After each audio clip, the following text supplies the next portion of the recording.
Good evening. Nice to see all of you here again. Now,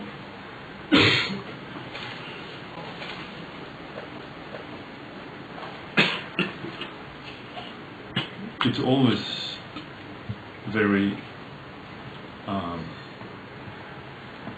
remarkable. Firstly, meeting up all Dharma friends. Secondly, that I'm able to be shared some Dharma knowledge with all of you, because we are Dharma practitioners, but being Dharma practitioners alone is not sufficient at all.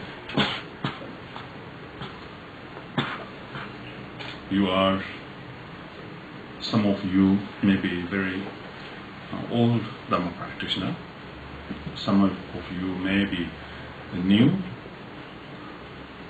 but our aim is the same, to be enlightened, to overcome this unnecessary pain and suffering. That's why we follow the Buddha. I believe so, I think so.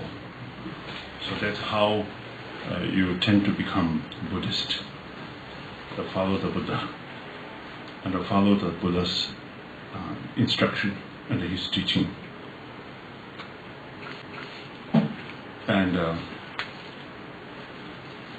you are willing to sacrifice everything in order to help limitless sentient beings who are wandering in this cycle of existence with the pain and the suffering. when I myself think of my own pain and the suffering, so it's very painful.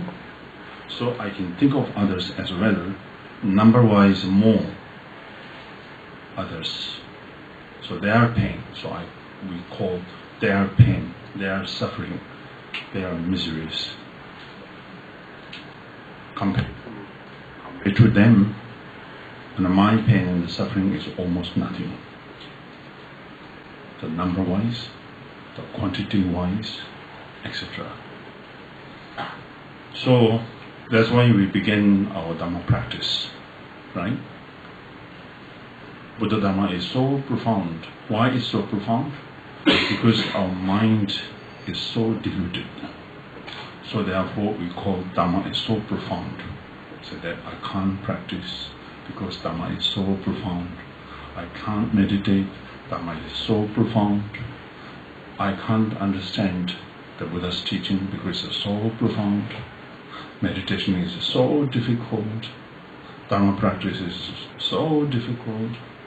Maybe next life. So it's a kind of a very great obstacle, hindrance for us to block, to approach the right path. Lack of the proper Dharma guidance, the lack of diligence, the lack of your hard work, and the lack of relying on the perfect spiritual Dharma friend. So lack of Dharma teaching, lack of instruction.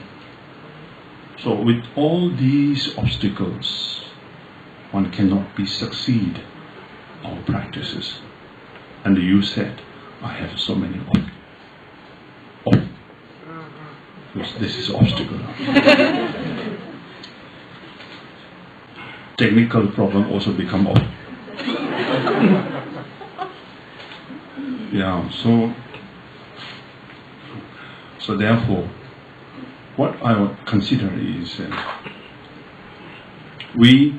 I think we waste our time.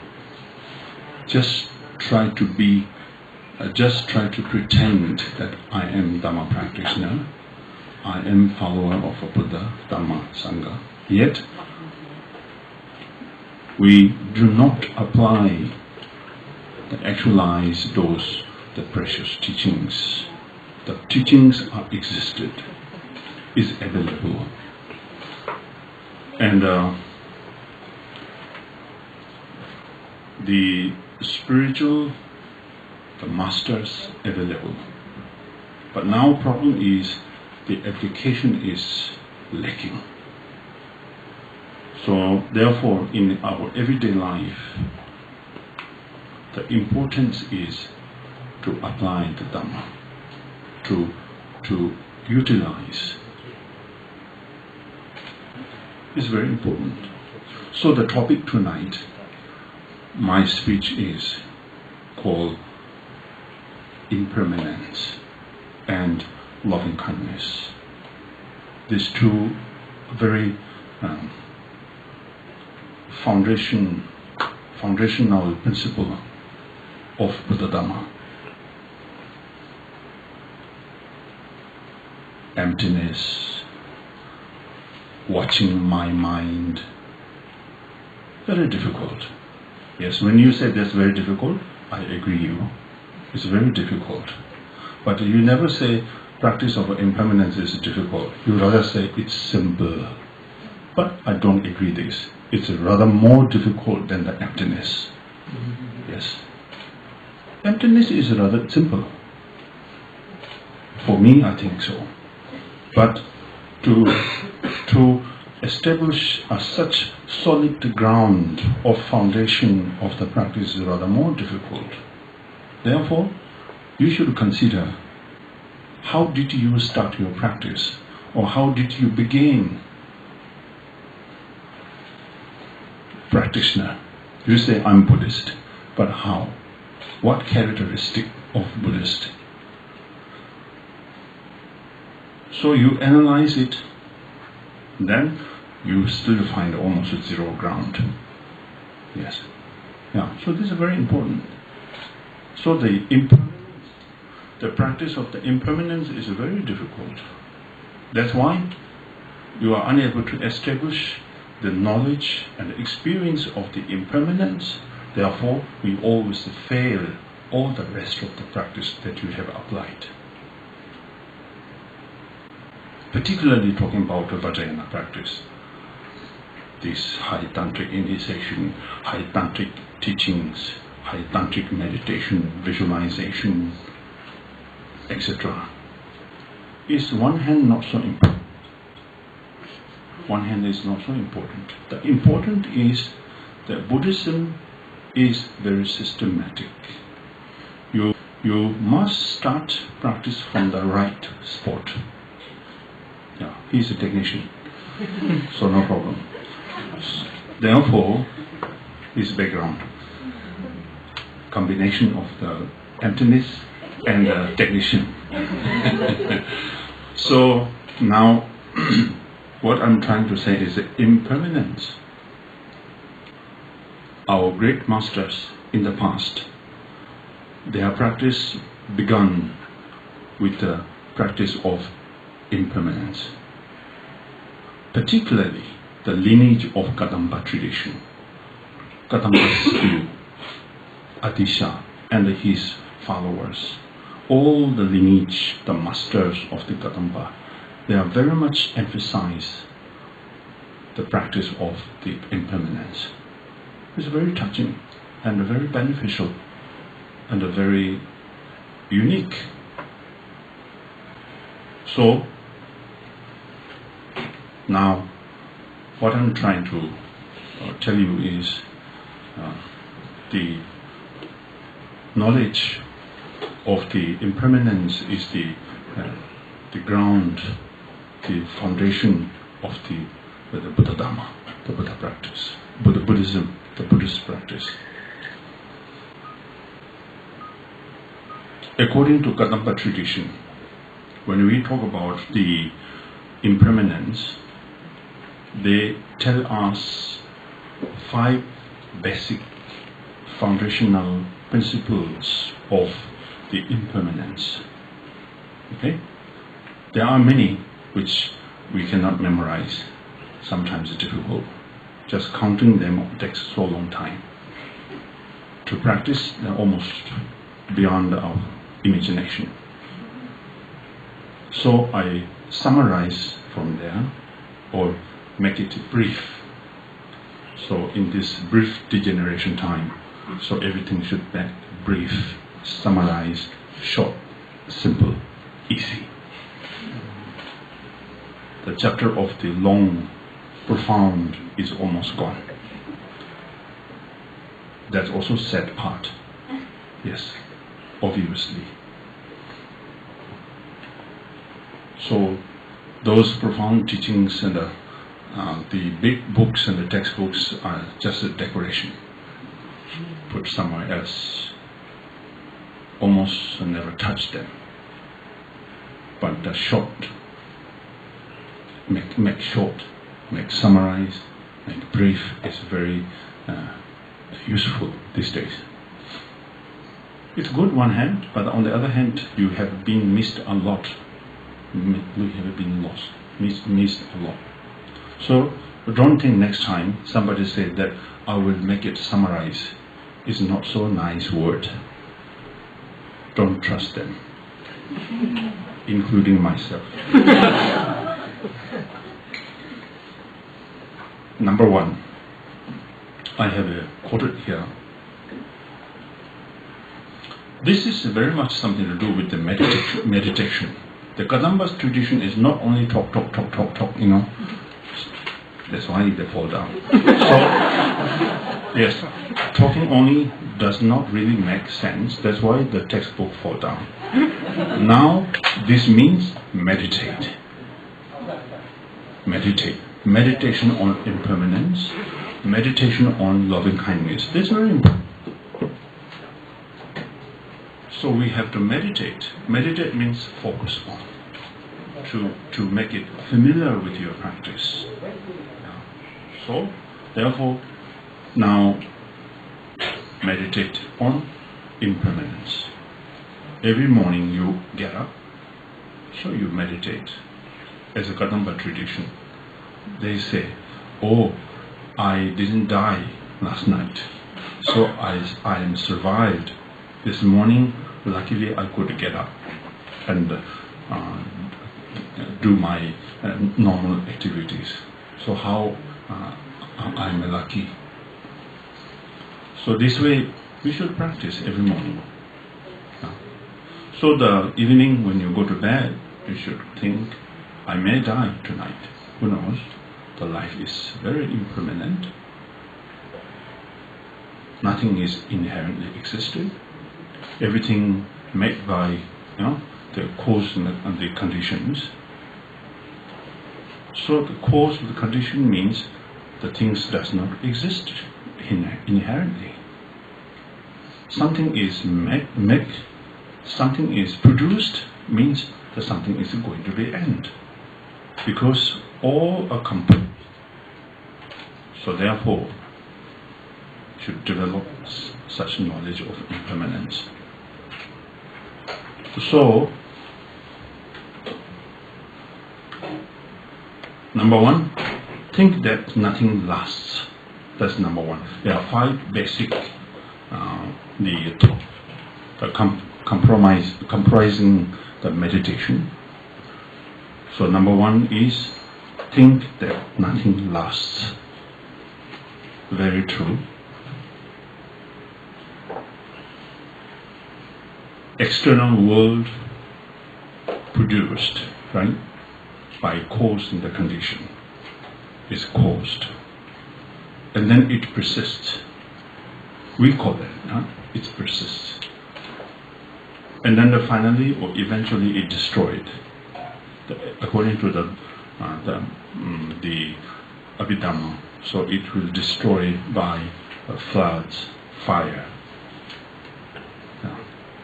So nothing remains of anything, even the tiniest of dust. What's the benefit of that? Meditate on it. To help you to detach. Our problem is the attach. Attached to the life, attached to the time, attached to the things, attached to your family, friends, and your property, name, position, reputation, dignity, etc. These are the cause of the miseries and the pain and the suffering. These are. So, particularly teaching in the Theravada system. Number one, they emphasize the detach. To be detached is samsara. To detach our body. To detach the things. Tibetan word is called soso tarpa. Soso means individual. Tarpa means liberation. So self-liberation. In Sanskrit, prati moksha.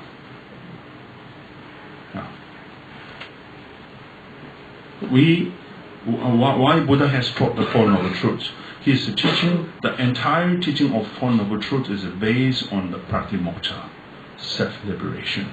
In order to make self-liberation, one has to cut the longings and cut the clingings to such and such things. The teaching in Mahayana is different because your level is upgraded. Your level is upgraded. Yes. So level means what level? The level of the wisdoms. So your wisdom is upgraded. So your wisdom becomes more profound to conceive the things profoundly as well. Simple teaching in the Theravada, so like Four Noble Truths, the Buddha has taught very much based on the detach. You should think of why I cannot make my practice successful, then you should think, oh yes, something is missing right from the beginning. That is what? That is the impermanence. Yeah. So, as Kadambas always emphasize, external world produced and then the persists and the destroyed by fire and the floods. So nothing truly existed. So this helps us, the more you recall it, more you reflect on it, then you feel more open. Things you can accept as it is. Shock means that you never expect it, isn't it? Something is broke, something is happened, so which you cannot take it easily. Means something is lacking. What is lacking? The lack of the understanding or the realization of impermanence. So you are not familiar with this. So therefore, certain unexpected circumstances make you shocked. Then you become crazy. Then you approach to a psychiatrist, and he may tell you something, but you may get worse, because he himself also in that situation. Yes. Yes, I have met a few friends there. But that's also fine. So, because we are all sane, so going through this difficult period of time, so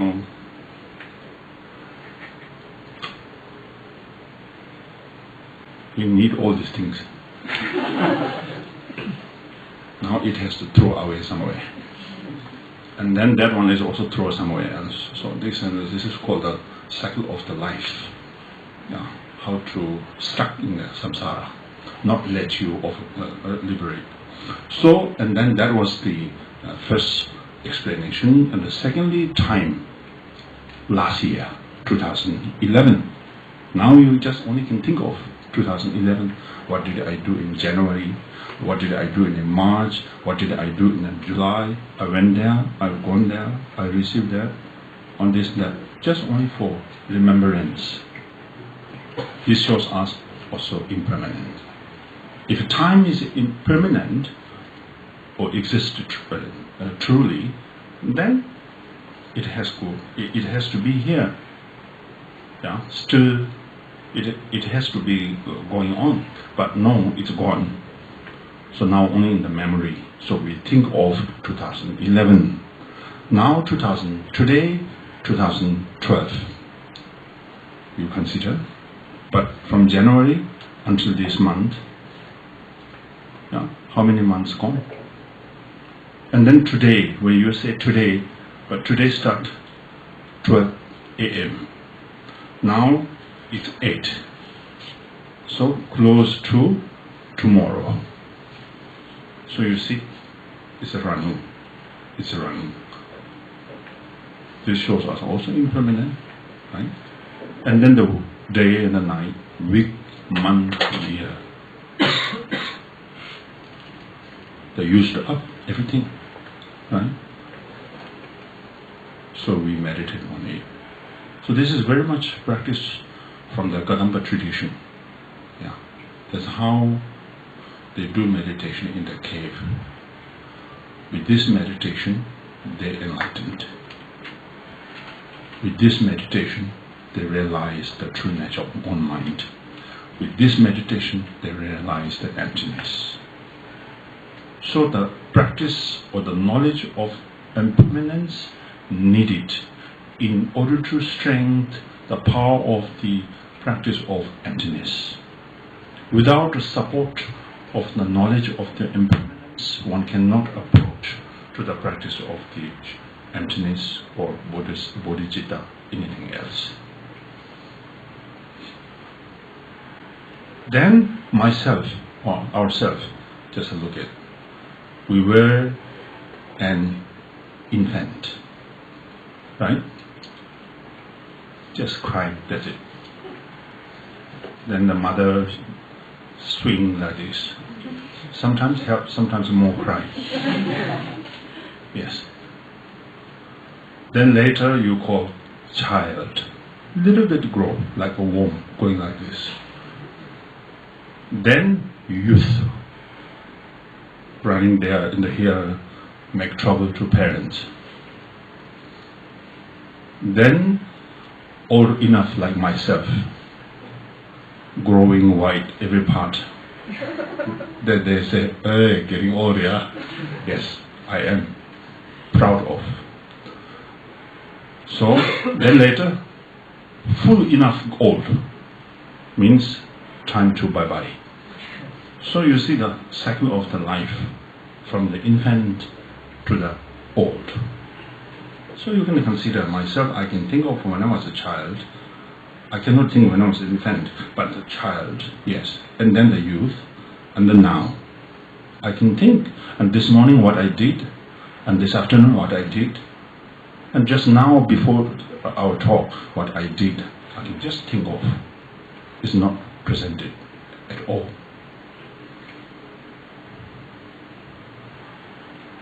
That is also the impermanent, right?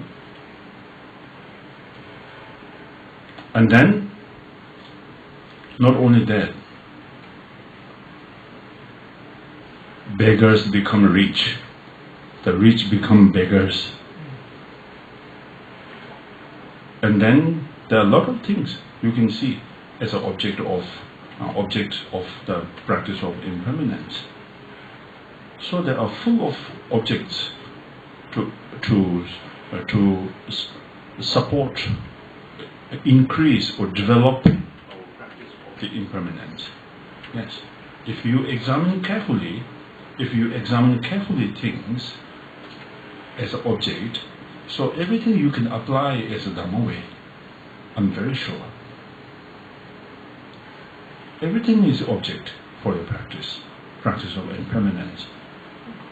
Your enemy become friend, your friend become enemy, even your relatives become also your enemy. But enemies also become after some time your dearest, your beloved. Then you say, my dearest friend, my dearest brother, my dearest sister. But after 2 months, my enemy. Yes. So you see the changes are there. Now, no need to be shocked. This is very normal. That's how Buddha says everything is impermanent. Yeah, impermanent. So we should accept how wonderful these are as an object of your practice. We need it. Somebody tell you besides you, everything is impermanent, very lousy. This is not going to be helpful for you. But self-training of your mind, yeah? So you should open up your mind and make yourself very clear, and the things as an object, bring it into the practice. Therefore, Milarepa says, I haven't gone through the universities and the schools study, yet due to the great kindness of the great Guru Mapalosawa, I have applied all the objects as a practice. And all the objects become my teacher and my master, which is true. Then you can see the flowers also. The things, everything produced, persist, and then destroyed. So these three main principles of the practice of the impermanence. It's very wonderful. So this helps you relax. It helps you to become happy. Yes. And the more these things come to you, you experience relax. Yes. Somebody tell you something, he or she may be shocked, but yourself, okay, calm down, relax, nature, it's very natural. Yes. So that means your mind is calm. Because such thing is you are very familiar with it, because you apply it every day in life, you practice it, you actualize it, you experience it. Yes?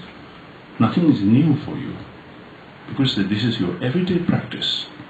Chanting prayer, chanting recitation, doing prostration, yes, going kora, circumambulation, the light up lamps, the burn the incense. So we tend to be practitioners. Every day this is our duty. You think I must go to temple or in the shrine hall. If I don't do that, so I'm not so perfect. It's not like that. You are imperfect if you do not apply his teaching and his words. He never expects you to come and do prostration to him. Never. Who cares if you do or don't do? Because this is just bought you from the shop. And just a gold plated and gold banded there. So put it up there and say, oh, Buddha. This is the image of the Buddha. It's not the real Buddha. If you have that much devoted, if you are very much devoted, or if you do have that much devotion, then why don't you apply his words? He insisted us, do this, don't do this. If you do this, good. If you don't do this, not good. So clear. So if you are really devoted to a Buddha, then doing prostrations or these physical activities, the verbal activities are not so important. The principle is application. Each and every word that he has given, one must not just carelessly leave it there. Bring them into the practice. That's very important. Yeah. That's number one. Say, think that nothing lasts. Then good. Yes. Your belongings, your mobile phone, your watch, your laptop, expensive things are dropped, then break. No, come down. Impermanence. Oh yes, impermanence, yes, okay, I don't care. But, okay. So, you are not so sure still, because your longing is still there. Your attachment is still there. Yes. Your desire is still there. Although you pretend that okay, but not so okay from here. Okay from your smile only. There's also pretend smile. Yeah. So you should examine like this, no? Nobody will examine you. I should examine myself. Yeah? You should drop your favorable stuff on the ground. See how much desire you have, how much this gives you a shock. If you still shock, this means, oh, I'm still not a perfect practitioner. Then you should drop more. No, that's too much. Then shops are very good, so they can sell more. Yeah, but this is not advisable. I'm just giving example.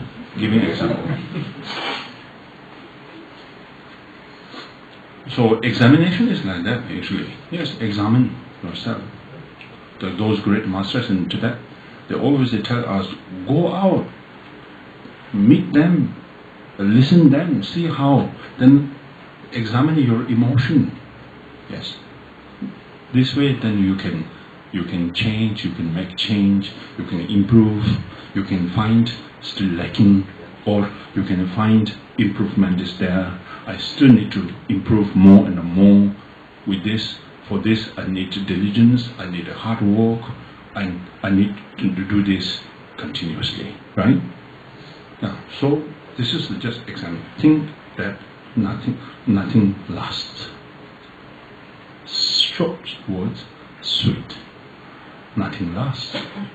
Nothing lasts. Yes, that's true.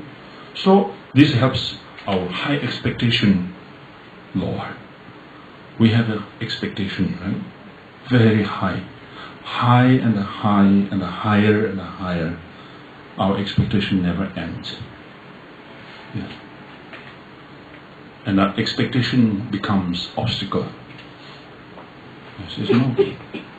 So, should we give up expectation? We just do practice as it is. You should examine. The practice means you should examine your own negative emotions. Our problem is struggling with the emotion. Yeah. So emotion dominate us. That never gives you peace and harmony in our mind. Always unhappy, complain, sad, depression. How suffer in our life? Not only me, but many of them. The millions and millions of those beings going through difficulties, hardship, the miserable life, right? So think of this. Why this cause? Because lack of the knowledge of the impermanence. So this helps us to reduce the expectation. Number 2, think that many other people have died. That's number 2.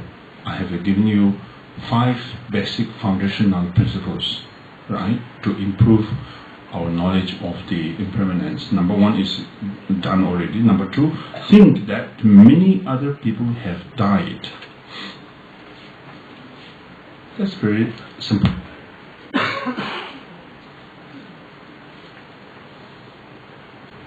Great masters passed away already.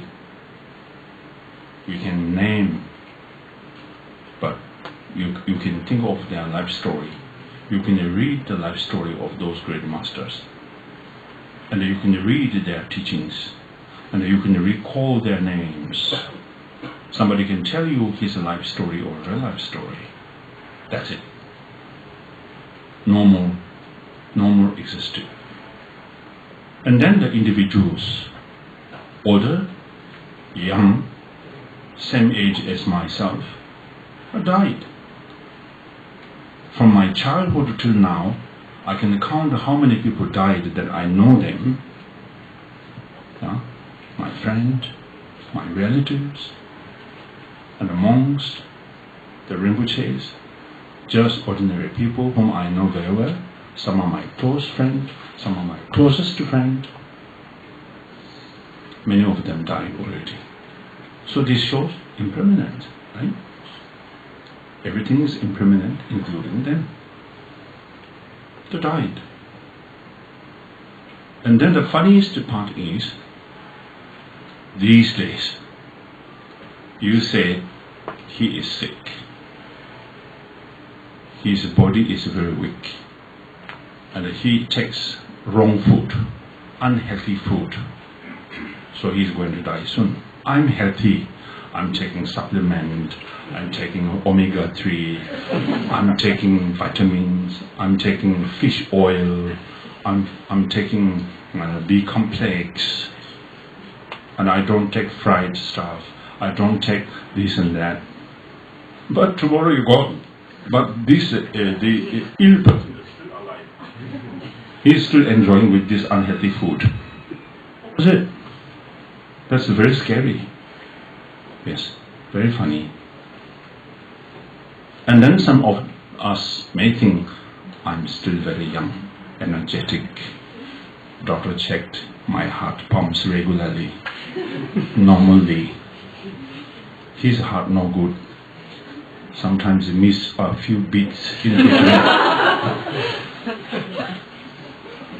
Yeah, so please pray for him. He is in a critical state. I'm in a healthy state. But tomorrow you go on. He's still going through this missing few beats in between. But still very energetic.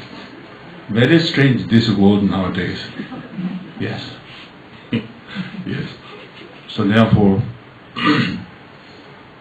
when I have chest pain, I see my cardiologist. make sure my heart is okay. He said, so far okay, but I don't know tomorrow. Which is true. Until now okay, he said. Until now okay, but I'm not sure tomorrow. Very good instruction. Yes, he must be emanation of a Buddha. Yes. So that's good instruction anyway. He never said, oh yeah, perfect, everything's going to be, do whatever you like. He didn't say that, He said, until now okay, but tomorrow I don't know. So he said, you have to be careful. Yes, you have to be careful means mindfulness, carefulness, alertness. Many things is included in his speech, teaching. So therefore, what I'm trying to say is here, the thing that many other people have died means the people whom I know, they have died. They are no longer exist in this world. This shows they are impermanent. They have born, then they live, now gone. And myself, then you should think, oh, myself, also like that. So meditation is like that. Oh, yes, this friend is any longer there? No, he has died. So, I myself will also same case. I'm going to die soon. So therefore, I need to do practice from right now. And this and that, great masters, are they still there? No, they are gone. So, same thing, myself also. I'm within this characteristic. I'm nothing special from there. So I'm going to die soon. So now I'm okay so far. So I must do practice. So this is the purpose of the meditate on the impermanence. Otherwise, if you don't do practice, then just simply thinking I'm going to die, then you become, the psychological problem one day. Yes. No benefit, just simply meditate on impermanence. Instead of that's very bad for social work. I can do many things, it blocks because it's impermanent. I want to do something, but I don't dare because I may die tomorrow. Who said? My teacher says. But blame on teacher. So, and who said? Buddha says. Not like that. Of course they say, and this is also of use. As the Buddha says, whether I turn the wheel of Dharma of emptiness or not. So emptiness is the nature of the phenomena. I just give you the message, he said. So it's not that created by Buddha or he invented the subject of emptiness. It is within, right? So likewise, so we need to develop our knowledge of that impermanence. That's very important. Yeah, so therefore, they think that many other people have died. Died? Yeah, they died. Then what? So you are going to die. So I have to do meditation. I have to develop my compassion. I have to develop my loving kindness. I have to develop my innermost qualities that has existed within me from the beginning of time. So this will help me to overcome my unexpected pain. Yeah. Sorry, my runny nose.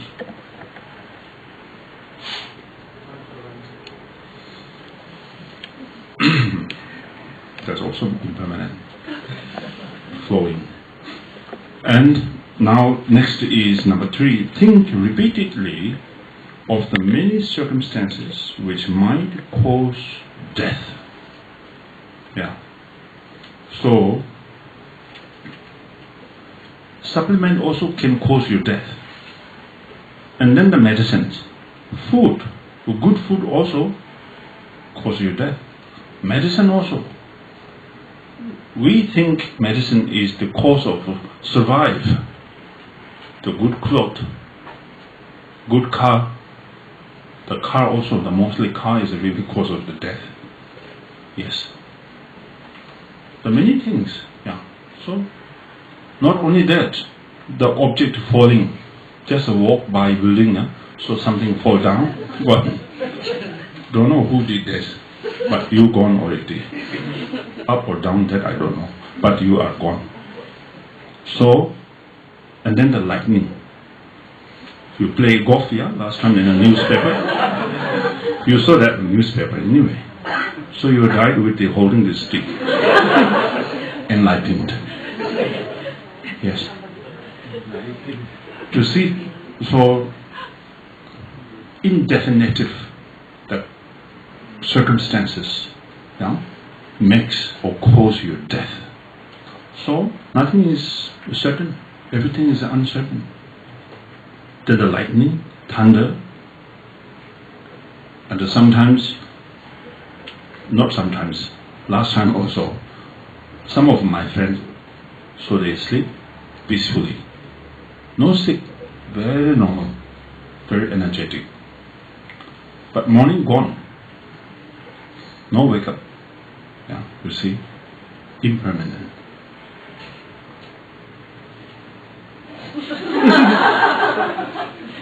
For me or him, I don't know.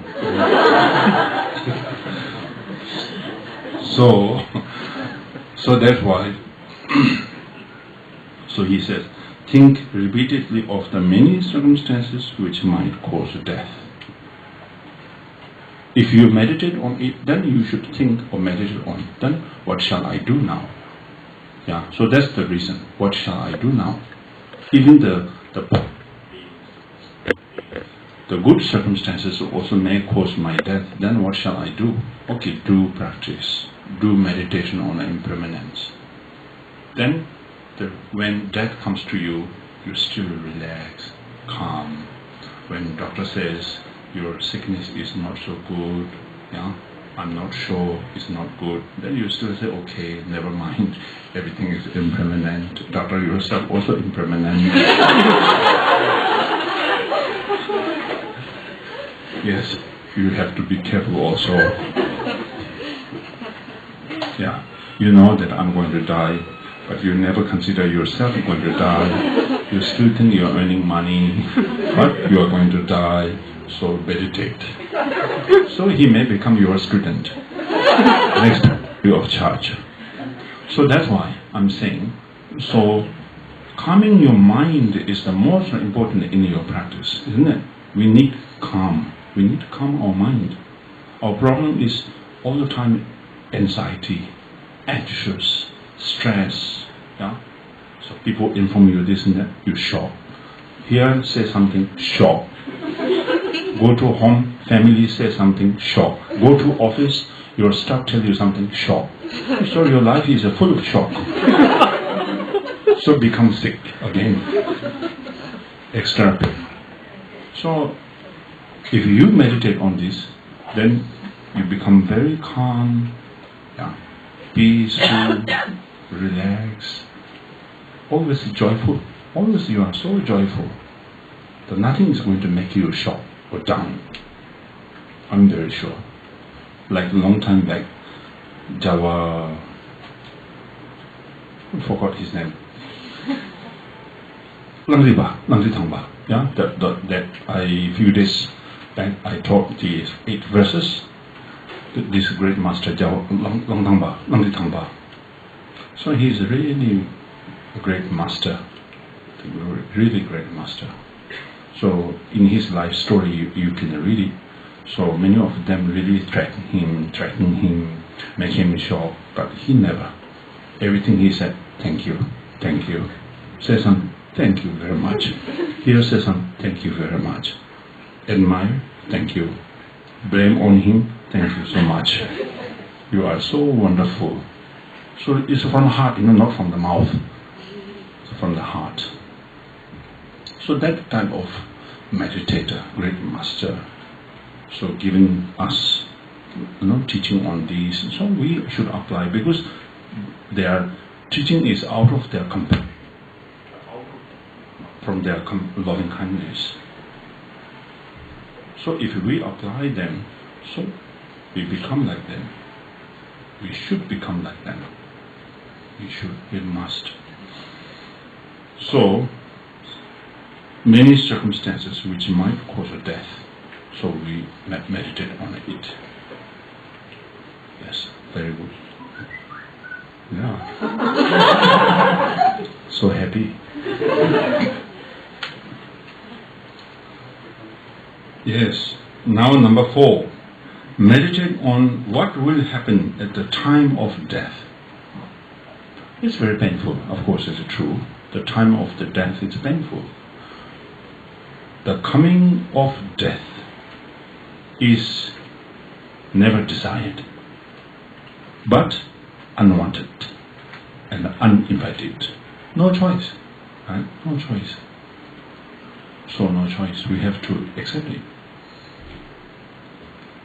So here says meditate on what will happen at the time. The time of the death, that's very painful. Physically and mentally. You lost your control of the body. You lost the control of the mind. Then you feel regret because now no hope. So now you feel regret what you have done in this life. Negativities, unvirtuous, the harms to others, cheating others, lie myself also, cheating myself. Actually cheating other means cheating myself. That's what Shantideva says. So these type of, you engage a lot of negativities, now you feel regret, you found which is not good, but too late.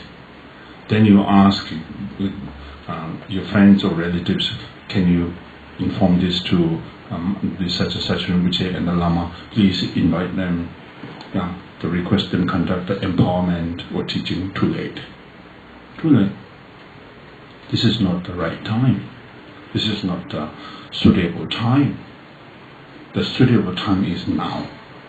When you are free, when you are healthy, the many facilities existed around you, that you are able to do your practice physically, effort, mentally, you are able to afford.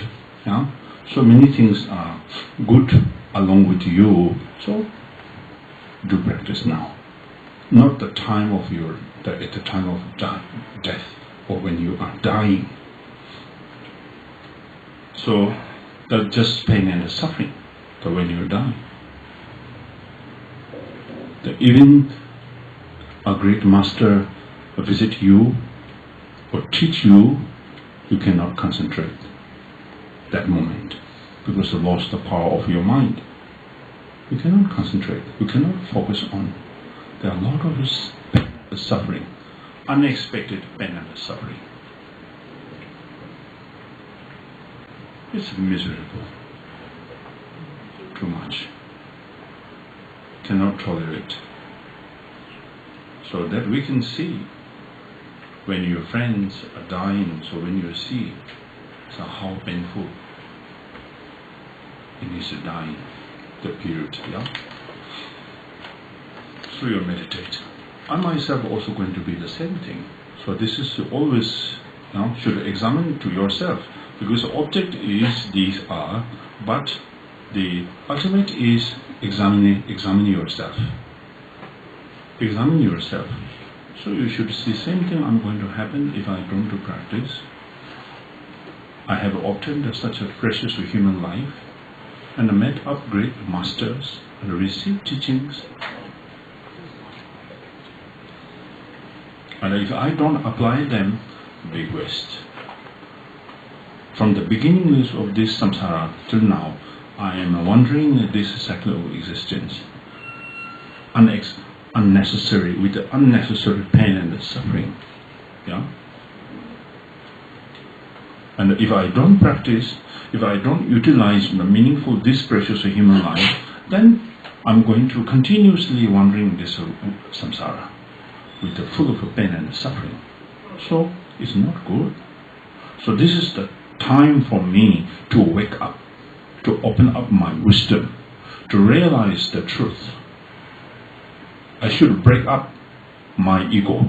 I should break up my stupidity, so which stuck me in this samsara from the beginning of time. So such, you should try to forcefully, you should wake up. Then, doesn't matter. When death comes to you, you are ready to accept it. You are ready to accept it. Death is very normal. The birth and the death is interdependent relationship, isn't it? Yeah, it's an interdependent relationship.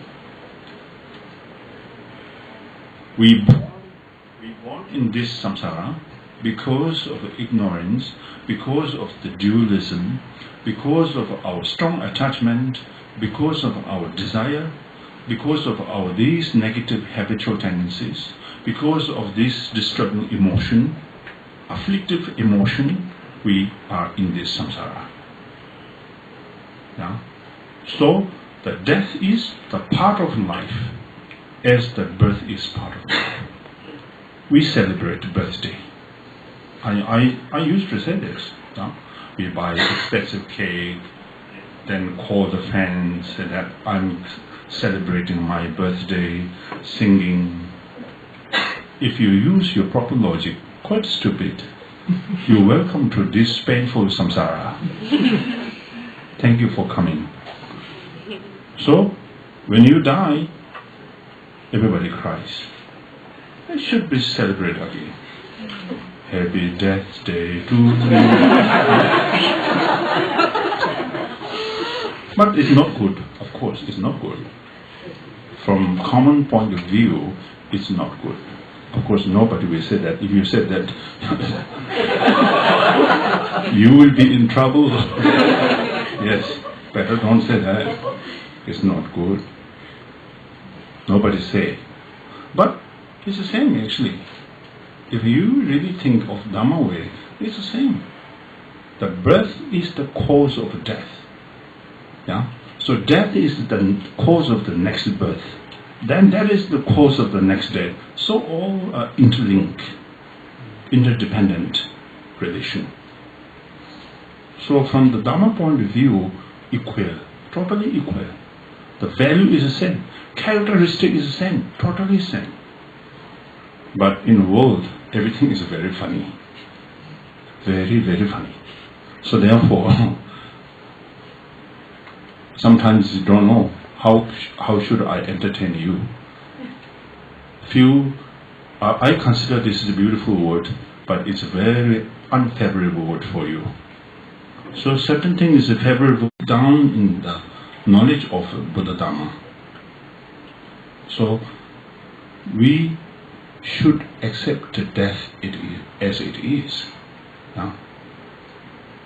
Your fear, we have a fear, intolerable fear for death anyway. That's how we spend so much money for the medicine, for the puja. You request the Lama, can you do this puja, that puja, or then divination. I do divination also. Yes. You can come to me, no problem. But I criticize the other person who would do divination. So I'm also a very bad person. So divination. So when you ask you divination, they say good, wow, full smile. Not so good, oh, long face. Then sometimes you say, what do you mean no good? Am I in danger in my life? Or you think my business is no good? Or I will get so many enemies? Or what? So many questions follow up. Then the person who is doing divination is also fed up with you. Then he will say, okay, get out. Don't come back. Yes. So you see, you have to depend so much. Because you are overwhelming, yeah? Your emotion, that you always too much care yourself, that you want to live long life in this world. You want to enjoy, and you want to entertain yourself. You really want to go so much for fun. But when time comes up, no choice. So that you never considered before. But the last minute, too late. So the teaching, entire teaching from the Kadampa or the Buddha is to help you to make you happy, so make you relief, make you calm and peaceful when death comes to you. So let you familiar with the death, to let you realize or actualize the balance of the birth and the death, and make you realize the same, the value of the birth and the death. So for you don't mind whether it's birth or the death. You realize equally both of them. So this is the entire teaching of the Kadamba masters. So wonderful teaching. Yes. If you apply, so wonderful. If you don't apply, not so good. Yes. So wonderful if you apply them. So we need to apply. Dharma practice means apply. Actualize it. Don't just read, attend, note down, record here, so many on the table. You need to depend. Then technical problem, you have to go back to the shop itself, complain. You said guarantee. Where is the guarantee? It's not working properly. Yeah. So you depend on other object. We should depend on ourselves. That's the Buddha says, no? You are your own friend. You are your own prime enemy. That's the words from the Buddha. So I should rely on myself. I should depend on myself. I should trust myself, not to others. It's not reliable. Buddha himself said that I can't walk with you entirely. You should walk with yourself. I just show you the path, how to approach to this path. But ultimate responsibility is to the individual themselves, not me. Same thing. Patient go to the doctor. So doctor advise you, don't eat this, or to take this medicine. Yeah, be strict on this food and that food. You should follow his or her instruction. But he can't follow you all the time anyway. Even he follows you, if you don't listen or apply them, whatever he said, so can't help you. So same thing. So teaching is important, yet if you do not apply them, it's not so important. So apply means you should walk with it. We should walk it. We should walk with it. When we are hungry, we eat food. Just visualize the food is not going to walk with you anyway, isn't it? You visualize the dumpling, and the noodles, and then the beef, pork, chicken, seafood, everything. Just around you, you visualize the smell that. No, it's not going to work for you. You have to eat them. Eat them. Thirsty? You should drink the water. You can't hear. I'm not thirsty. So, when you are thirsty, then you drink the water. You can't simply visualize this bottle or touch this bottle, how nice this water, drink, how nice, cannot solve your problem of the thirsty. So drink, then to solve the problem. Likewise, the teaching, you should apply. You should apply. Life is short life. Yeah? No guarantee. Our life, no guarantee. As Kadamba says, you may die tonight, you know. True. I'm not threatening you, but I'm telling you the reality, the truth of the speech of the Buddha. So, really, nobody knows. May die. So, now, this is the time for me to practice. Even for 5 minutes, 10 minutes, it's going to be very beneficial. So, that's why I think, repeat it of the meaning, meditate on what will happen at the time of death. So it's clear, right? Now last is to think about what happens after death. I don't know what will happen. That you should think. What will happen after death? Okay. Commonly, what I can say is, you died. Then the family cries after you. Say that my beloved died, no more here. Why did you go? Why did you left behind us? Why did you left us? Why you are so hurried? Where are you going? Yeah.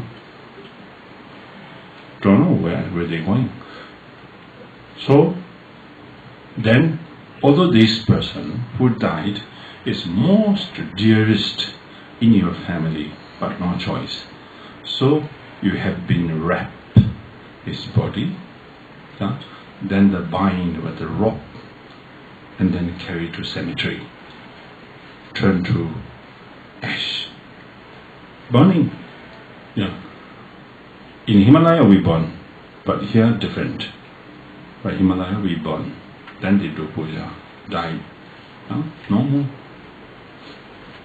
And he, if he or she is kind of a ruler of the world, or the world ruler, he has no power to take even a tiniest belonging with him or her, even a mouthful of food.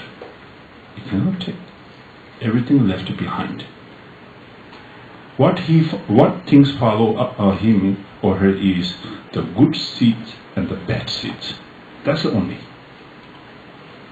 So that you cannot escape from them. It's like a shadow. You walk around, but the shape follows you. Same thing. The seeds that of the virtues and the non-virtues, they follow you everywhere. So you choose the good seeds, not the bad seeds. So you know that everyone is going to left you that moment. Yeah? Even you are so powerful, like ruler of the world, but no choice.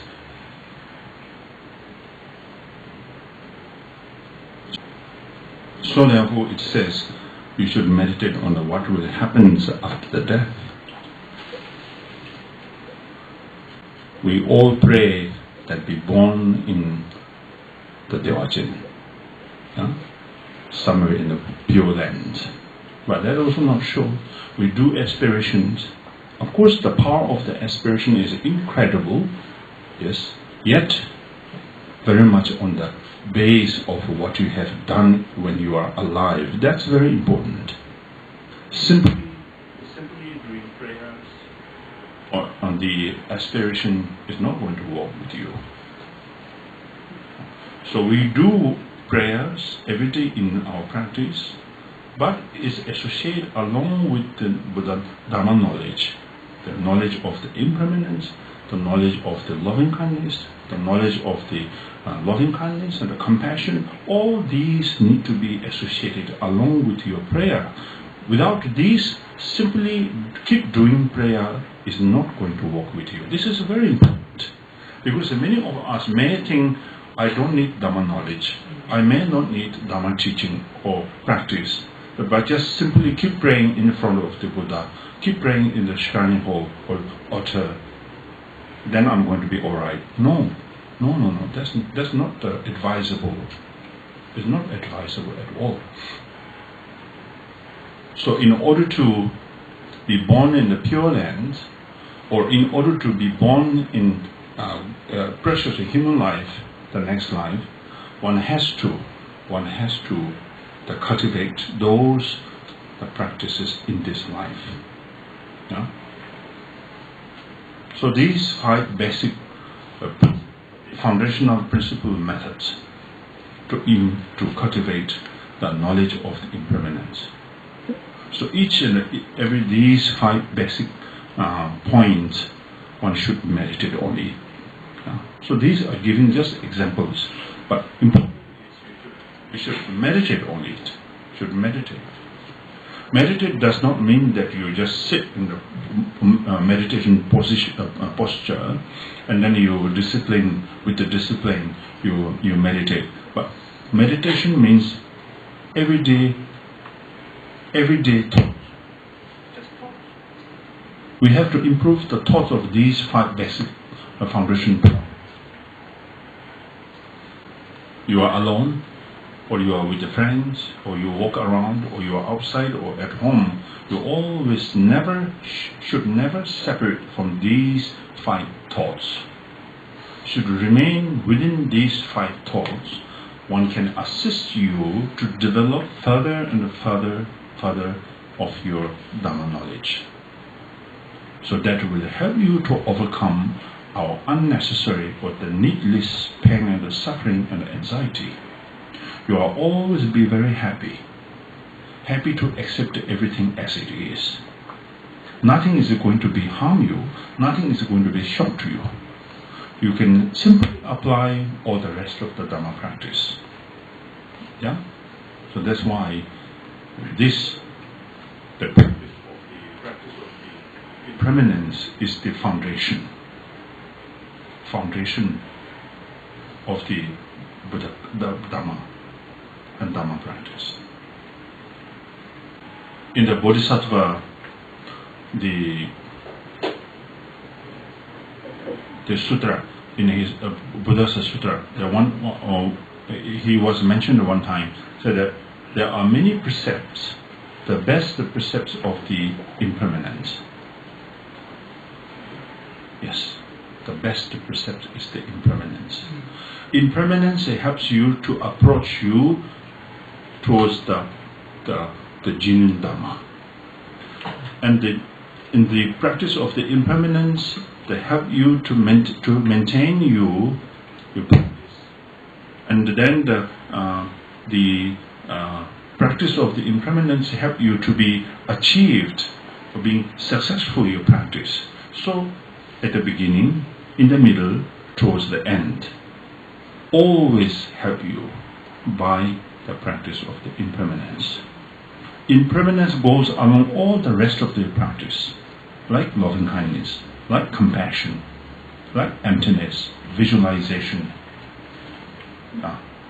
and the Mahamudra practice, Mahāti practice, emptiness practice. Always the practice of the impermanence goes along, is never separate from each other, never. So, meaning is, when you get some unfavorable circumstances or unpleasant circumstances, instead of become very weak, your mind, or become the loss your power, the loss your mind, you examine. You should examine. You should train when such circumstances occurs. Yes. Then you should see. We should examine lack of examination in our practice. Now, just simply pray and read and the meditation, Shine practice a little bit, and the pray, the reading some texts or the rituals of sadhana practices is not enough. Yeah, it's not enough. Our habitual tendency is so profound and deep and vast. Yeah. With the help of a single practices or few practices would not be help you to overcome these practices which accumulated from the beginningless of the time.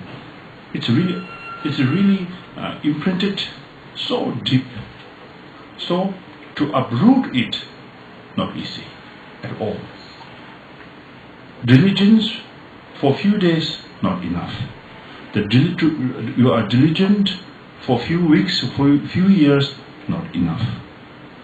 Until fully enlightened, one has to go through. That's very important. I don't mean it will take so long time. Not at all. No. I don't mean that. But doesn't matter whether it takes so long time or short time. That's not the botheration. Our botheration is that we are unable to continue. This is our problem. Your practice goes along with the circumstances. Giving example, when you are doing business, then you approach Lama. I'm going abroad for business, please do prayer. Going abroad for business, please do prayer. Then you go to temple, light up the lamps, burn the sensation, oh please help me. Your business runs well, everything you forgot. No Buddha, no Dharma. Yeah? So you almost forgot. This is obvious. So your practice goes along with the condition and the circumstances, not continuity. Now, I always suggest my friends, our practice should be carried on like our daily life routine. Breakfast, lunch, dinner is our everyday life. Everyday life. The minute you wake up, you don't need to think, oh, I forgot breakfast. You would not never say that. So first is breakfast, then only practice. First is breakfast, then only think of bodhicitta. The first is breakfast, then after that only Om Mani Padme Hum. Yeah. Rarely, R-A-R-E-L-Y, not really. Rarely the practitioners think of Saturday, Sunday is a holiday. I should spend more time for practice. No. Oh, I go to Bali. I go to this and that place for holiday. Sorry, I cannot join your puja. I cannot join your teaching. I cannot join your this prayer. Because I have a group, I have a colleague, I have staff, I have this, that, arrange everything. Sorry. I mention them, but they don't listen. So I don't want to let them feel down. So there are lots of excuses you bring that. Then Lama said, okay, yeah, I don't mind, I understand you. Come next time, yeah? Okay. Yeah. And then you can see many great masters. Of course they are great masters. I appreciate, I respect them. But problem is, the teaching starts from the Mahamudra, Mahāti, emptiness. Now talking about the initiation starts from the high tantric initiation, Vajrayogini, Chakrastambhara, Kala Chakra, and then those. Then you consider, did I have a practice of a Four Foundation? No. Four Noble Truths? Forgot. Never. Nobody mentioned me do this. And then what else? Oh, many things missed. No, never heard of this. Bodhicitta? Sometimes.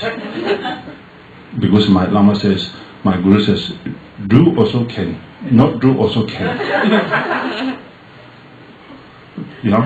So that's how bad image is presented. Yeah.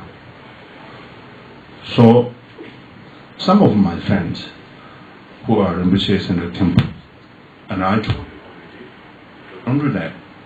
You should start teaching from very basic, because we are like, child. So the teaching should be accordingly. Then slowly build up. This is a systematic. What we consider is for benefit, not just flourishing the Dharma.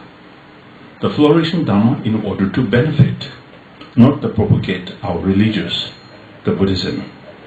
So the purpose of the teaching is to benefit you.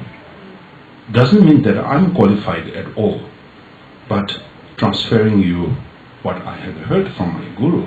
Don't want to waste their speech, their lecture, their instructions. So they transfer you. So as a blessing from the lineage, it will help you, no doubt. Because they are great, doesn't mean I'm great. But now many of them nowadays, they didn't say they are great, I'm great. You must listen to me. I'm this and this great, I'm that and that great, I have a degree, I have a letter, I have a support, this and that. Yeah? So this is not so well. I always respect the great masters in the past. We still able to practice, still can discuss the Dharma, still can practice. Why? Because of them, not me. Not me. They who are no longer exist, but their mind and the companions exist with us. They can see us, they can feel us. If we don't do practice, they feel sad. If we do practice well, they are happy. They are still around. Physically not exist, but mentally they are always surrounded us. Think of us, look for us, care of us, care for us. So therefore, what I'm trying to tell you is, I'm not criticizing others, but I'm telling the truth. In the Dharma, there is no two face. Dharma has only one face. Dharma does not have face that here you say sweet word, but here then you show your own face. Here you show your duplicate face. No, not like that. Dharma has only one direction. So therefore, have to be very honest, have to be very straightforward. Now, it's not going to be hurt to anyone else because it's not the personal benefit. It's the benefit for the lineage, the benefit for the beings. Yeah. So therefore, we have completed the practice of the impermanence according to the Kadampas, the 5 basic. Now, loving kindness, easy. Very easy, I think, because everybody is Sangye Nypena Rinpoche, so memorized, can read, can chant, can sing with the music, everything. Loving kindness, I don't know English, but Tibetan is called Champa. It's the wishing sentient beings never separate from the joy and happiness and the cause of the joy and the happiness. That's the characteristic of the Champa. Alright?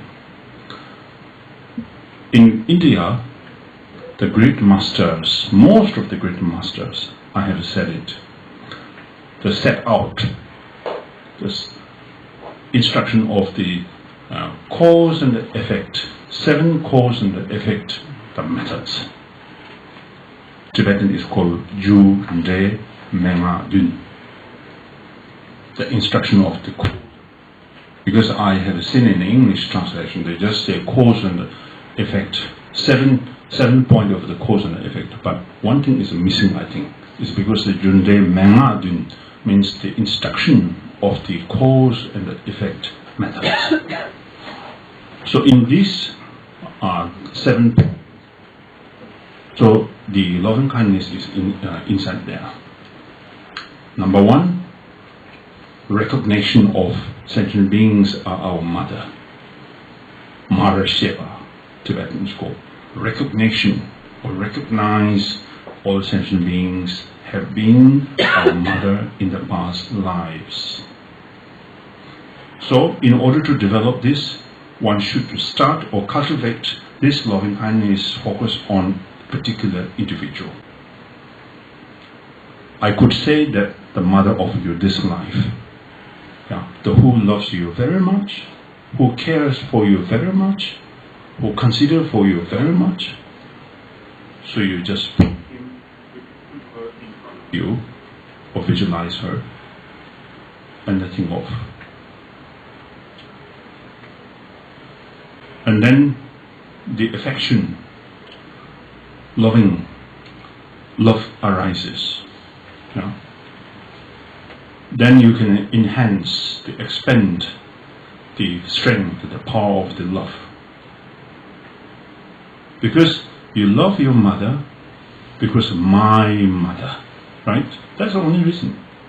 And the mother said, my child. My. Without my, no affection, no love, no care. Everything goes my mother, my father, my friend, my relative, my friends, my close friend, my closest friends, my dear, my dearest, everything else, my beloved, this and that. So connected to us. So with this reason, because everything goes with the reason anyway. The Buddhism, they're based on very much on reason with the perfect logic. So if this case, then the recognition of the mothers, all sentient beings have been my mother in the past lives. When they were my mother, the same thing that this present mother took care of me, and they have been also taking care of me. Only different is the time. Long time back they did, but this time this mother. But the characteristic is the totally same. The value of the love and the taking care is totally same. Therefore, why I make distinguishment between? Why I distinguish between? All sentient beings are valuable. They are love. They are compassion. So why I make distinguish, say that these are strangers, these are friends, These are enemies. So you divide it into 3 characteristics. So shift your this love onto the stranger or the neutral person. Yeah, neutral, the neutral person.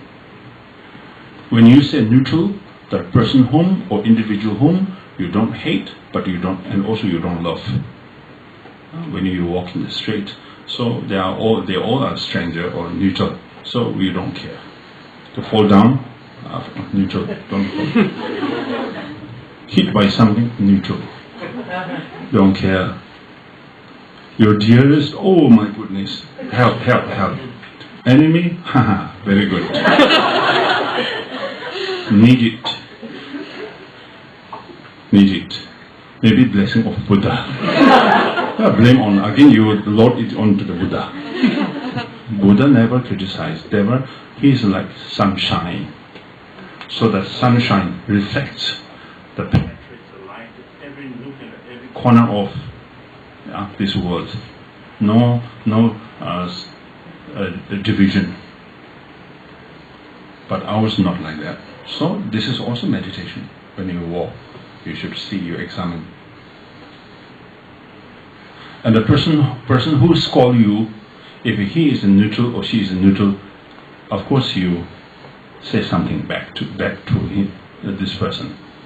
If your dearest, your most beloved person scold you, you think it's so sweet word. Yes. So you see the feeling. The human is very funny. Yeah, our emotion, all quite funny. Cannot really judge definitively. So then you should examine. These are the object. These are the object of the meditation. So recognition of all sentient beings are being my mother in the past lives. Therefore, I must not distinguish in between. I should value and I should respect them all equally because they were so kind to me, like this life mother so kind to me. Okay? And the enemy is the same thing. Uncertain. This here enemy could have been my family, my mother, my parents, my relatives in the past. Changing. Nothing is certain. Everything is uncertain. So with this uncertainty of the cycle of the life, from lives to lives to lives, everything changes. But our mind never changes. The truth of the nature is never changes. So compassion never changes. Loving kindness never changes. It should be pervade all sentient beings without a distinguishment. So therefore, number one, most important is to be recognized sentient beings as my parent. Number two,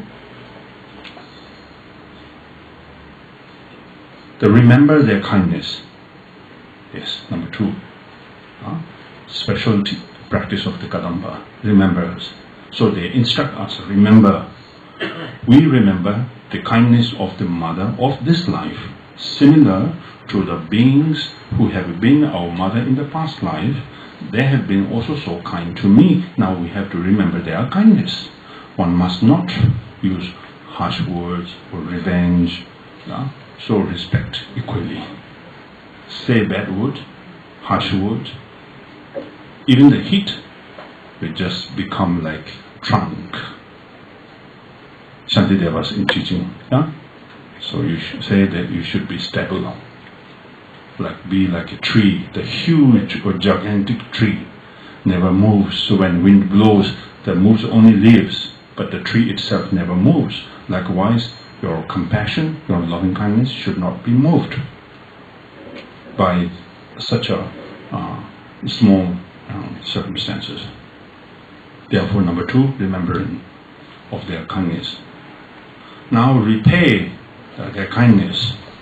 So this is our duty. Because the morning when you wake up, you do practice, isn't it?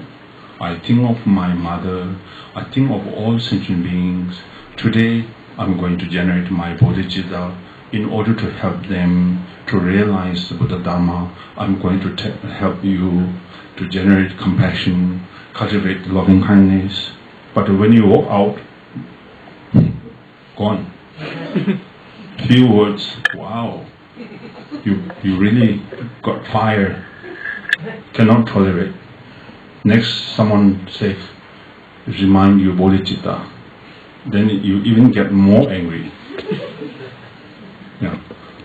This shows us the lack of practice, lack of application. So therefore, repeat. Kindness means you have to seriously in the practice. You say it, you think it, and at the same time you do it. This is I call serious. Serious does not mean that you say sweet things but do another thing. No. Say it, think it, and do it. But do it also in front of them and do it when you are alone. Not do it in front of people, but when you are alone, you do another thing. Not like that. So this is I call serious practice. Okay? So therefore repeat. Number 3. Then number 4 is loving kindness. Mercy, Tinso, Jamba. Yes. Loving kindness. Love means they wish sentient beings be never departed from their present, the joy and the happiness, and the cause of the joy and happiness. You feel contained and happy with their happiness. All sentient beings, not only your relatives and friends. If you are unable to balance your practice, then when your enemy are happy, you are unhappy. When they are unhappy, you are happy. So not like that. When they are unhappy, you are also unhappy. When they are happy, you are happy. So this is the teaching. Yes. So the enemy is also included. All sentient beings. All sentient beings, nothing is exclusive. Yeah? Even the tiniest creature, like the insect, the ants, they are being our mother many lifetimes. Each and every time when we take a birth, we are very much dependent. So without help from the mother, we cannot survive. From the childhood until the adult, we very much depend on the mother.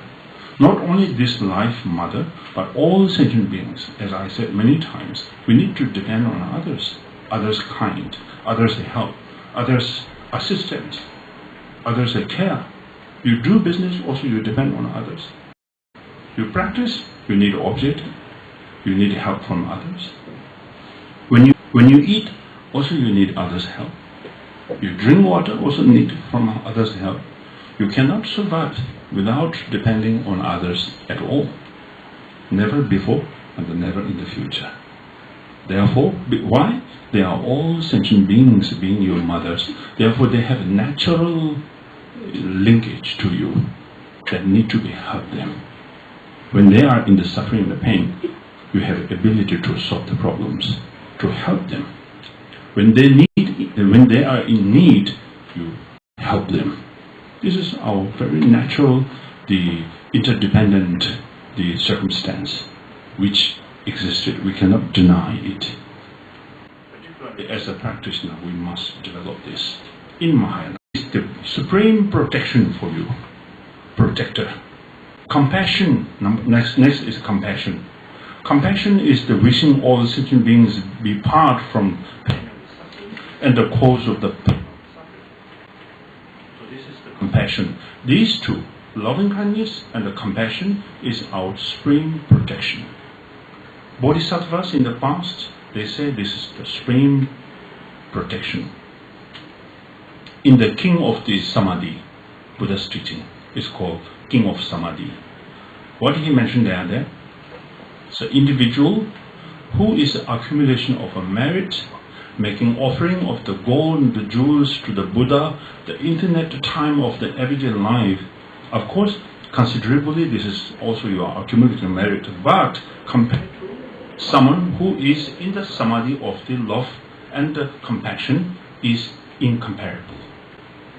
The merit from the merit or the benefit from the practice is incomparable.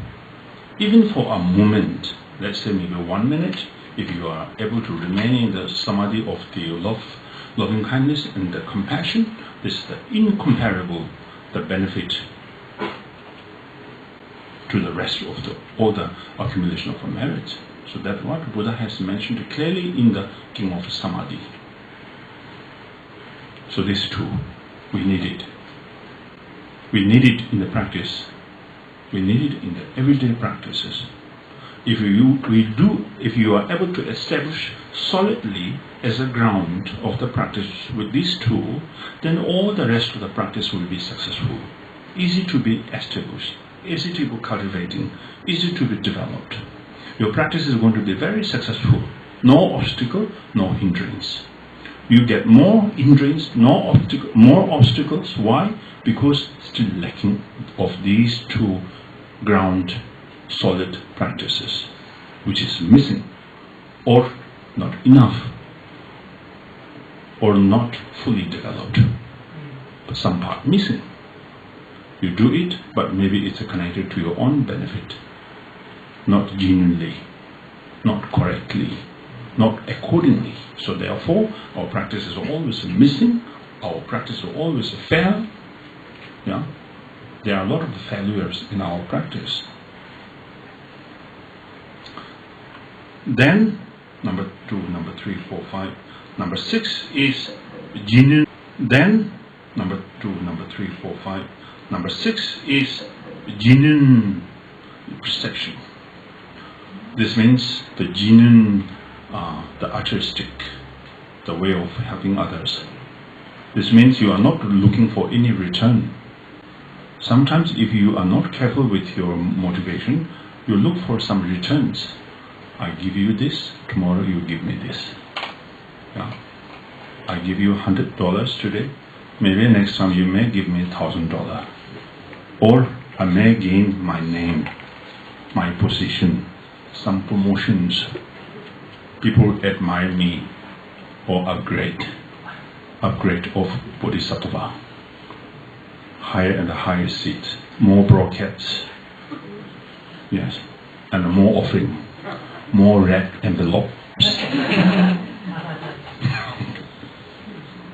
So therefore, deluded mind, our deluded mind is a very profound.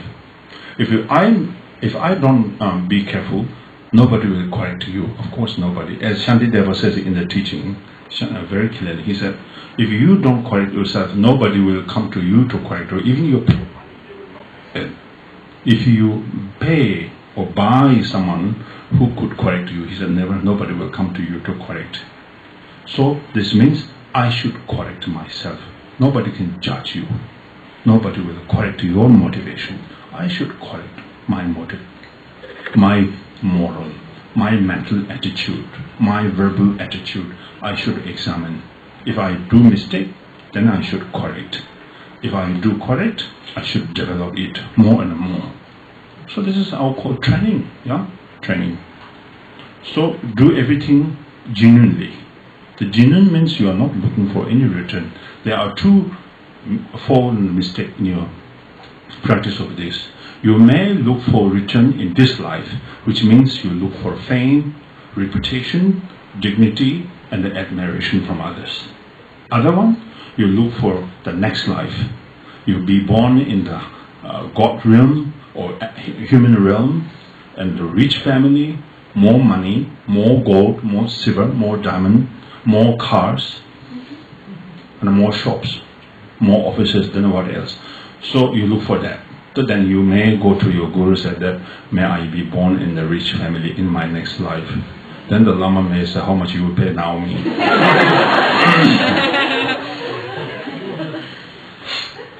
If you pay me enough, I will send you to the rich family. Could be. Now this world is really dangerous. So everything is possible. Every day I listen, I reflect on the certain circumstances in the news. Oh, some are very shockable. Yes. But I think this is very natural. Yes. But it's not good for the Dharma. Yes. The deluded Dharma. the diluted. Of course, you cannot dilute it, Dharma, but you diluted yourself, the misusing the Dharma, the misusing the Buddha Dharma, bad image. Yeah. Instead of fulfilling the wishes of the Buddhas and Bodhisattvas, fulfilling wishes of yourself. Yeah. So giving bad images of the Buddhism, great masters who have passed away now. They are so great, wonderful, beautiful, excellent. Yet, because of you, you draw them down. Yeah? Which is very bad, sad. But what to do? We are all human beings. Want to play this role. So, anyway, just stop there. And the next is the bodhicitta. Number 7, bodhicitta. So bodhicitta is the result of these 6 causes that explained ahead. So the result is the bodhicitta. So bodhicitta has 2. The relative bodhicitta, ultimate bodhicitta. The relative bodhicitta is subdivided into 2. The bodhicitta of the aspiration, the bodhicitta of the number 1 is the aspiration, number 2 is the application. Aspiration is you pray or you give good wishes to sentient beings so that may all sentient beings be enlightened. That's the aspiration. The application is in order to enlighten them, then one should cultivate the bodhicitta with the practice of these 6 perfections, etc. Perfection, the perfect wisdom, the perfect meditation, the perfect conduct. Then it leads to the perfect result, right? So this is the conclusion of the loving kindness. So you cannot practice loving kindness alone without these, the rest of the 5, yeah, the 6. So I said the steps, recognition of the mother, then remembers their kindness, then the repeat, then the loving kindness, compassion, and these 2 also based on the genuine motivation. Number 6, then only bodhicitta arises. Not directly you jump to the bodhicitta, cannot. So these steps given by the Atisha, the great master in India. So Kadampas especially practice these instructions of 7 points of the cause and the effect methods, the principles.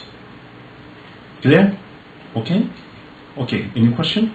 7 point of my training are different. Sorry? These 7 point of my training are different. Of course, very different. Very different. Yeah. 7-point mind training is from the Ishidoji, not the what you call Atisha. But of course the source is Atisha, but the teaching itself is composed by the Ishidoji. The 7-point mind training is actually another 7. So that not commentary on what? Okay, Commentary. getting mixed up.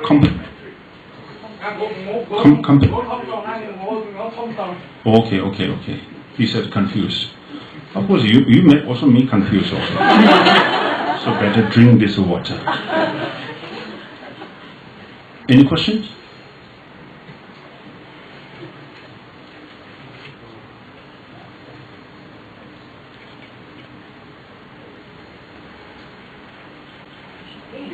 Reading Gampopa's life story also helps, because Gampopa's wife passed away, so that helped him to spur him on to follow a spiritual path. Well, that's not really true, because it's totally different from our ordinary life. All the activities performed by Buddhas and Bodhisattvas based on our motivation and our capacity. So they show us, they demonstrate us accordingly, but if we catch them or recognize them mistakenly, then it's not good. So he shows us the way of life, that his wife dies, So what she has taught, the last words, then he become a monk. Yeah. So this is a kind of just very normal life story, but it is Gampopa's life story. It is itself is the instruction, itself is the teaching. Yeah. Not like others. So therefore, we should not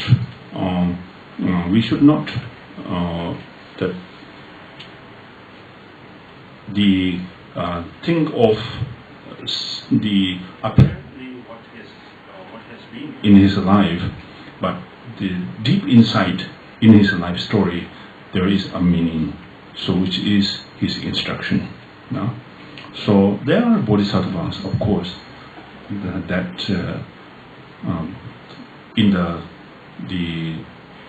as I said, the Sutra of the Samadhi King. So Buddha has already mentioned about this Gampopa already. Yeah.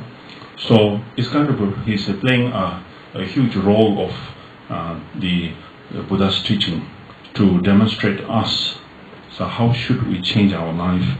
What motivation should we cultivate it? Yeah.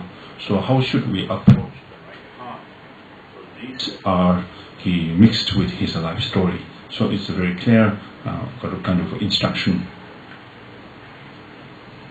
Would you like to, if your enemy is sad, then what should you do? Sorry?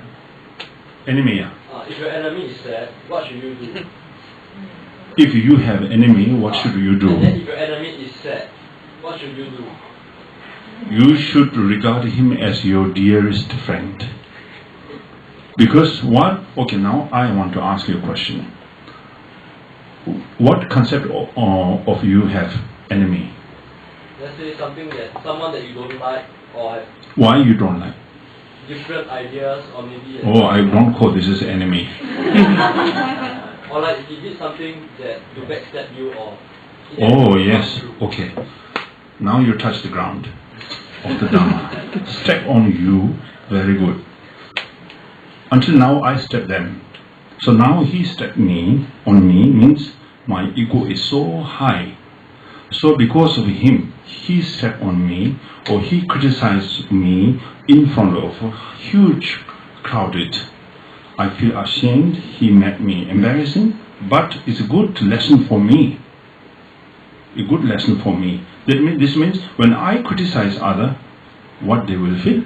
Same. I never consider for that. I easily take everything very lightly. I criticize them. I use harsh words. I make them embarrassing. Yeah? I hit them. I blame on them, but never consider their emotion. But now it comes to you. So how it hurts you. So now you think, oh, this is a great teacher. Nobody give me such a wonderful teaching. So Kadamba tradition, they are so respectful, such special individuals. Can you do that? try. Try. Yeah. Touch the wood. Okay. Yes. You said means me or Kadamba? Me. Okay. We remember all Benchen beings like our mother, and we remember that kindness. But what happens if your mother in this lifetime has been very hurtful to you, and it's very hard for you to feel love for even her?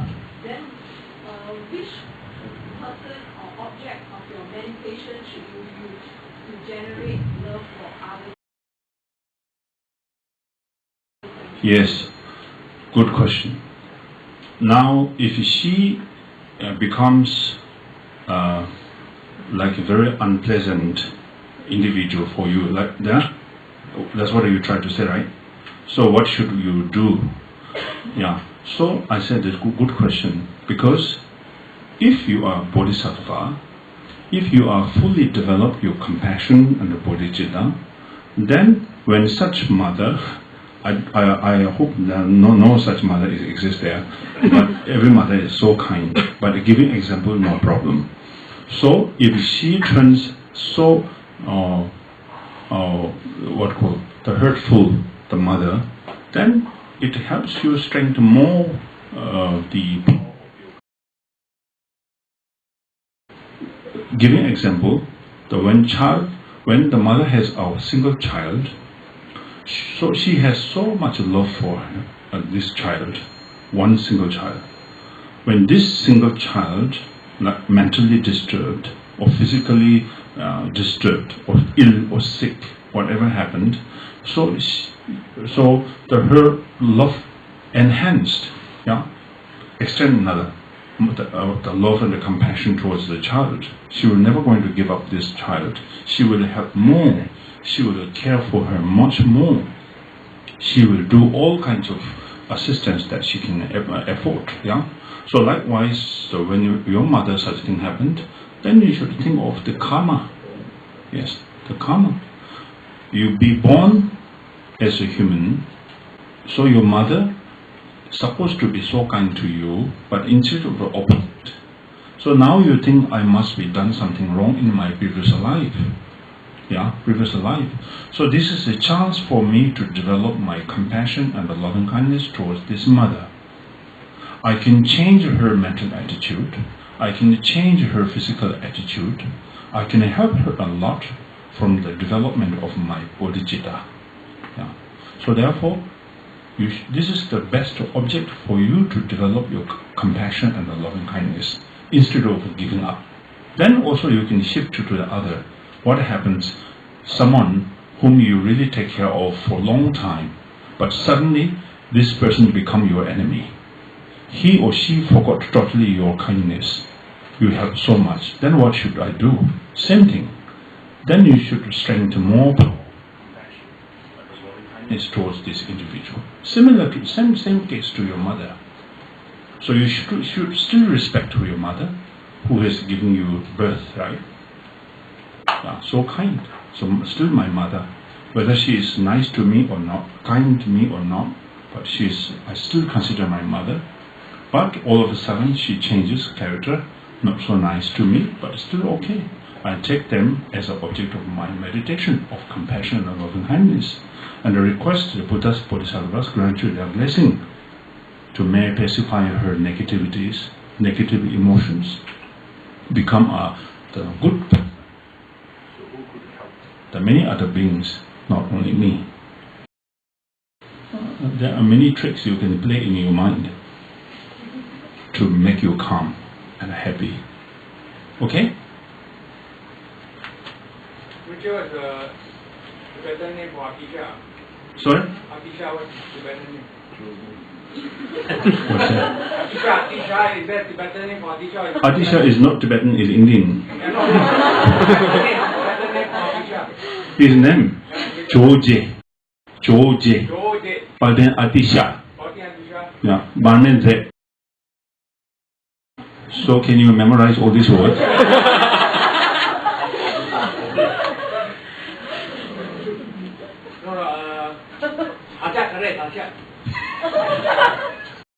Oh, this is not Tibetan lesson. I will teach you later. If this is Tibetan lesson, then I will write in a blackboard. Don't waste their time. Okay. Okay, that's all for tonight. Thank you. So, what I would like to request to you is just to carry on the practice, Don't think that I cannot do. You should think I can do. Yes, you are so proud of with anything else, but not with this practice, which is not so good. So you should include with this practice also the things that you are always proud with. So this also includes more. So this way you will be happy. It's going to be to fulfill the wishes of the Bodhisattvas, and you are going to be happy all the time, really, all the time. We are unhappy, problems, always having problems because of lacking this. If you are able to establish it solidly, so then you will be always happy. Any negative circumstances comes to you, they will never shake you. You will never become shaky. So you will always be stable, strong, confident to overcome all these so-called negativities. Eventually, there's no negativities. Everything is positive to you. Even the negativities will turn out positive. Everything is going to be assist you to develop your practices, and then it will lead to you the omniscient state of Buddhahood. That's very sure because of the Buddha says it. So Buddha's speech is the most reliable because he has been realized, actualized it. So his words, his teachings are all what he has experienced, not only from his intellectual, not only from his percept, not only for his concept, but rather he's realized the things, then he expressed the teachings, so without interrupt. Okay, one last question. It sounds funny or stupid, but it's a real problem for me in attending a teaching because I got to tell a lie that I'm working. You are still driving taxi, right? Yeah. Okay. Because you never let me ride on your taxi. If you give me free of charge, then you will be okay. You want me to say I that? got no chance with it because you always go in the BMW. Okay. That's my luck.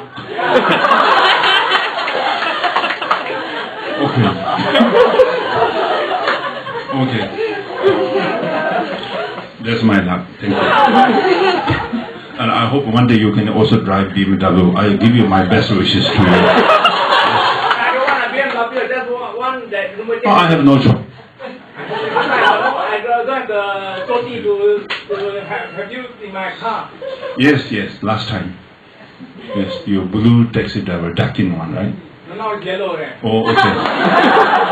I don't like that color. Very oily. Okay. Emma Mother's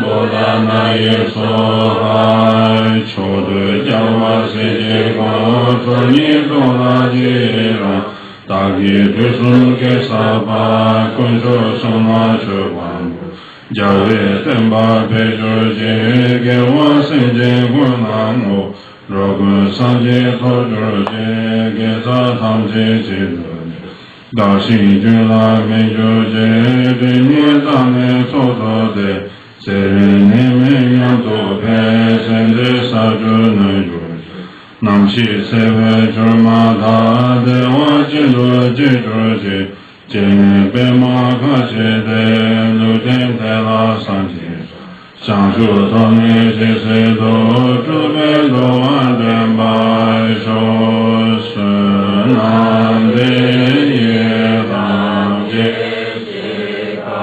Ni Tome Ni Be Dana Kan Je Ne Je Na Je Ba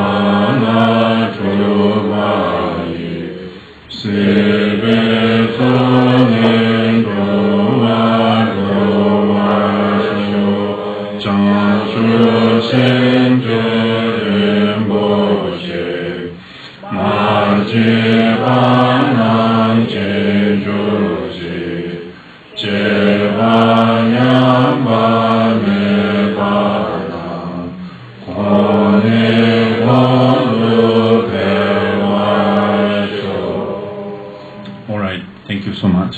Thank you.